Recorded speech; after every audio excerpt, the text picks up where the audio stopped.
কোনো ব্যক্তির যদি পাহাড়ের সমানও ঋণ থাকে, এই দোয়া যদি আমল করে আল্লাহ পাক ওই ঋণও শোধ করে দিবেন ইনশাআল্লাহ। রিজিক তো বাড়বেই ইনশাআল্লাহ, আপনার যত ঋণ আছে ইনশাআল্লাহ আল্লাহ পাক শোধ করে দিবেন।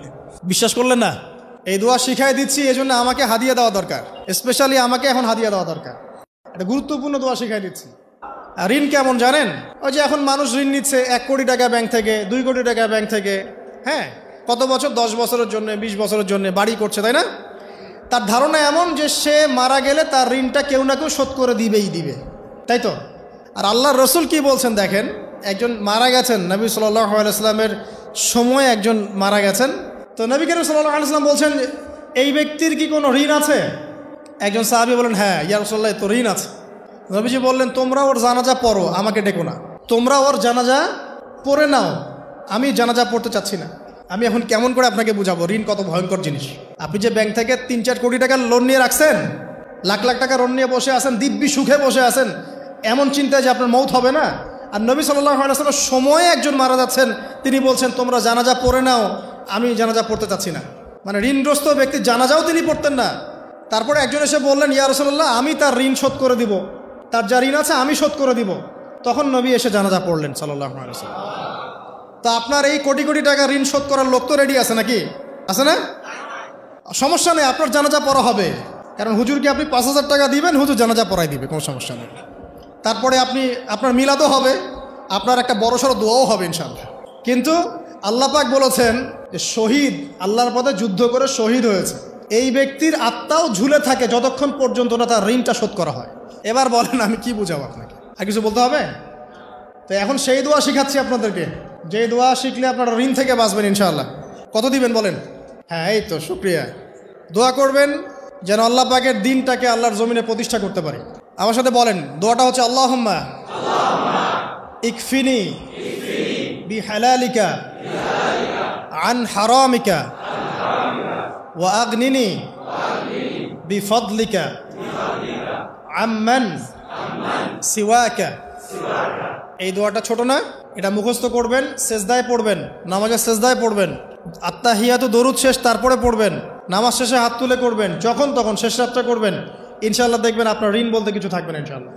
যদি থাকেও, বড় কোনো ঋণ থাকেও, আল্লাহ পাক অন্য কোনো মাধ্যমে এটা শোধ করার ব্যবস্থা করে দিবেন ইনশাআল্লাহ।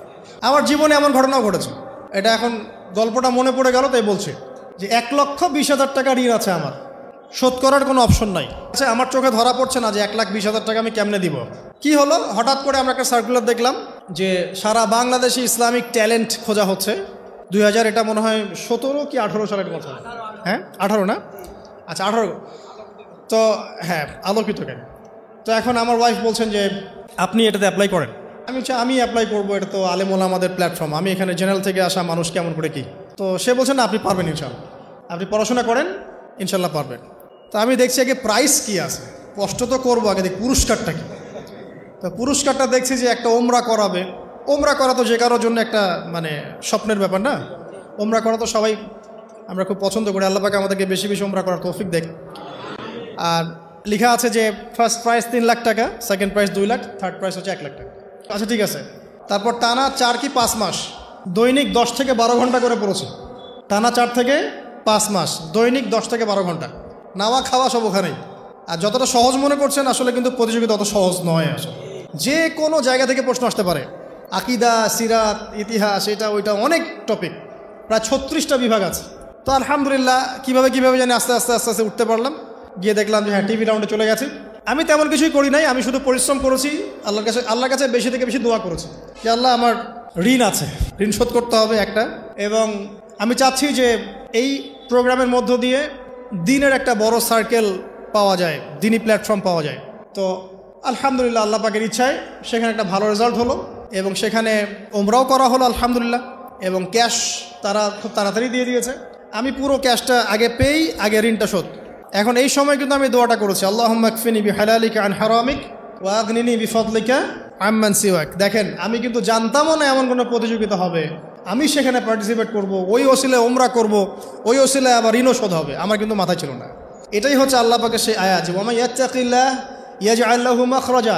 আল্লাহ পাককে যে ভয় করবে আল্লাহ পাক তার জন্য রাস্তা খুলে দিবেন ইনশাআল্লাহ। ওয়ারযুকুহু মিন হাইসু লা ইয়াহতাসিব, এবং এমন উৎস থেকে আল্লাহ রিজিক দিবেন যেটা সে কল্পনাও করতে পারে না। এটা আল্লাহ তাওয়াক্কুল রাখেন জাস্ট। ওই ইসমাঈল আলাইহিস সালামের মায়ের মতো হাজরা আলাইহিস সালাম ইব্রাহিম আলাইহিস সালামকে বলছেন, আপনি আমাকে এখানে ছেড়ে যাচ্ছেন কি জন্যে? ইব্রাহিম বলছেন আল্লাহর আদেশে। তখন তিনি বলছেন, তাহলে আল্লাহ আমাকে ফেলে দিবেন ইনশাআল্লাহ। সেই মায়ের গর্ভ থেকে ইসমাইলের মতো সন্তানের জন্ম হলো, যেই সন্তানকে বাবা বলছে যে আমি তোমাকে জবাই করছি, স্বপ্নে দেখেছি, ফানজুর মাযা তারা, তোমার রায় কি? সে বলছে ইয়া আবাতি ফাআল মা তুমার, আপনাকে যে আদেশ করা হয়েছে আপনি সেটাই করেন। সাতাজিদুনি ইনশাআল্লাহু মিনাস সাবিরিন, ইনশাআল্লাহ আপনি আমাকে ধৈর্যশীল পাবেন। দেখেন কোন মায়ের গর্ভ থেকে কোন সন্তান। তাকে কি বাবা মানুষ করেছিলেন? না, তাকে তার মা মানুষ করেছে। তো ওই রকম তাওয়াক্কুলকারিনী হাজরা আলাইহিস সালামের মতো মা যদি ঘরে ঘরে থাকে, বোন আর স্ত্রী ঘরে ঘরে থাকে, তখন ইসমাইলি প্রজন্ম আসবে ইনশাআল্লাহ।